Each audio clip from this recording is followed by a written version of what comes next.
Salam, salam outsider, le débrief commence maintenant. Deux matchs au programme dans ce débrief, deux matchs qui ont fini 0-0, deux matchs nuls dans deux groupes différents. Le Danemark et la Tunisie ont d'abord joué aujourd'hui match 0-0. Franchement, on va être très sérieux, c'était intéressant. C'était franchement intéressant. Une équipe du Danemark qu'on connaît très bien, qui a été demi-finaliste du dernier Euro, qui avait perdu, je dis bien, Christian Eriksen, mais depuis lors, Christian Eriksen est de retour. Il est au top de sa forme, je dis, avec Manchester United, notamment cette saison. Donc du coup, c'est une équipe du Danemark qui a récupéré son meilleur joueur. Et la force du Danemark en tant que tel, ça, on le savait déjà, c'est sa défense. Et aujourd'hui, ils sont tombés face à une autre équipe qui est africaine, mais qui a une force défensive. C'est la Tunisie. La Tunisie, c'est comme des Italiens. C'est comme des Italiens, franchement. La dernière fois, il y a quelqu'un qui me le disait, c'est comme des Italiens. Leur style de jeu n'est pas forcément le plus beau. L'équipe sur le papier n'est pas celle, je dis bien, qui te fait rêver. Cependant, c'est efficace et c'est solide. C'est comme ça que les Tunisiens, lors de la dernière CAN, ils ont réussi à sortir quand même les favoris.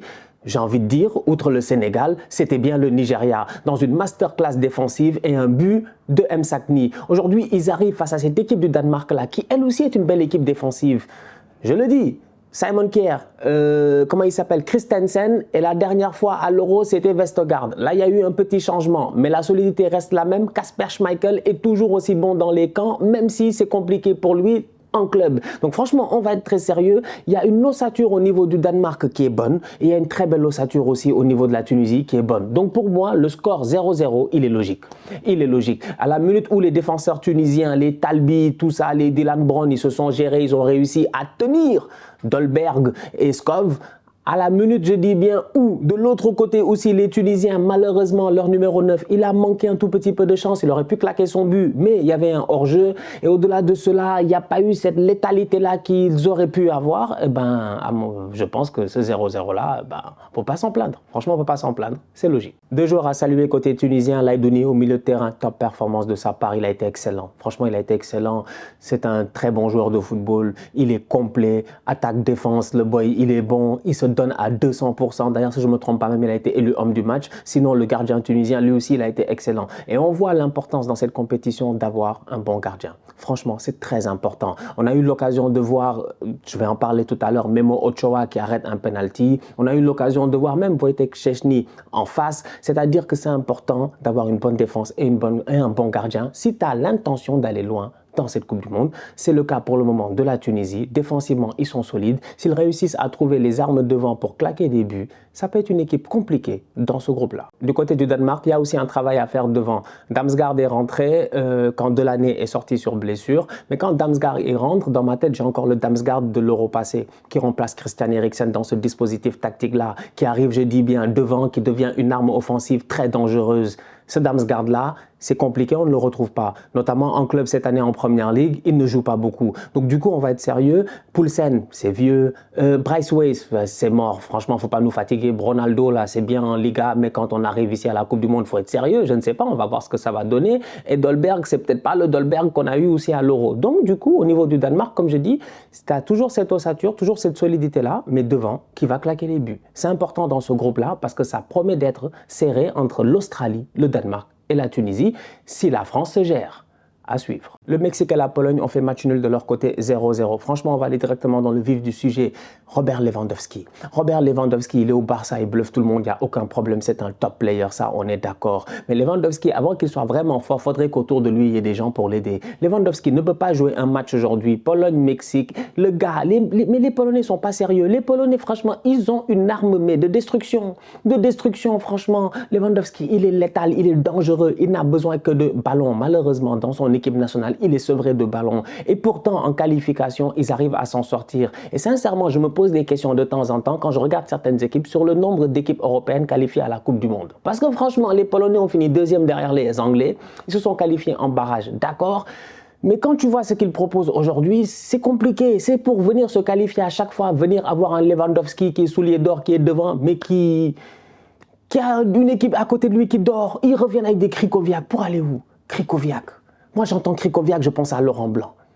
Franchement, j'entends Krychowiak, je pense à Christophe Jallet. J'entends Krychowiak, je pense à qui d'autre était dans cette équipe-là, je ne sais même plus. Mais franchement, mais Krychowiak, vous voulez aller où avec Krychowiak? Ils sont là, où Lewandowski n'a pas touché un ballon. Ils ont deux frappes.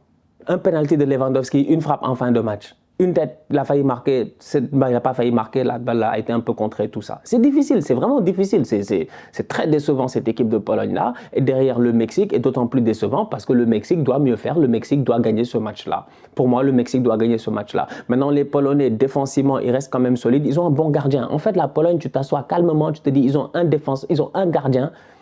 Parce que les Glick, là, tout ça, c'est des guerriers, mais bon, ils ont un gardien et un attaquant. Voilà cette équipe. Voilà, non, la Pologne, c'est une équipe quand même. Ils ont un gardien et un attaquant.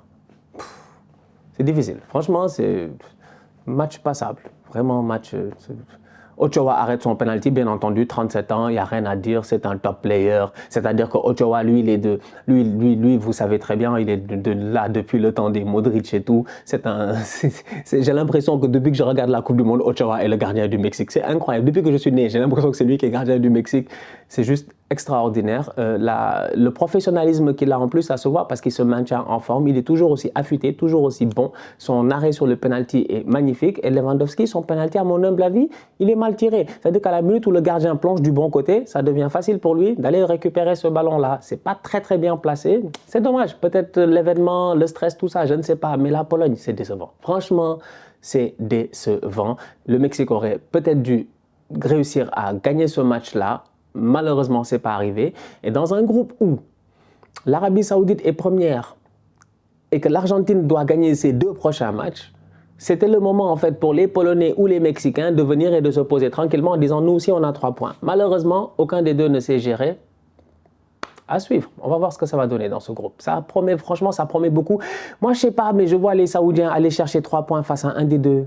Aller chercher 3 points face à un des deux. Ils sont trop en confiance en ce moment avec ce qui s'est passé face à l'Argentine. L'Arabie Saoudite, si elle finit, je dis, première de ce groupe-là, ce serait extraordinaire. Et quoi qu'il arrive, ils croisent avec le groupe de la France. Donc du coup, que tu tombes face au premier là-bas, que ce soit la France ou le deuxième peut-être, je ne sais pas, le Danemark, la Tunisie ou l'Australie, les Saoudiens, leur mondial est déjà réussi. Donc, les Polonais et les Mexicains ne sont pas sûrs d'aller chercher des points face aux Saoudiens. Ce match-là, 0-0, c'est une grosse erreur pour les deux équipes. Grosse erreur. La famille, on se capte très bientôt pour un nouveau débrief. D'ici là, on continue à liker, on continue à partager, on s'abonne. On est ensemble, on reste en santé. C'est le plus important. Tous outsiders.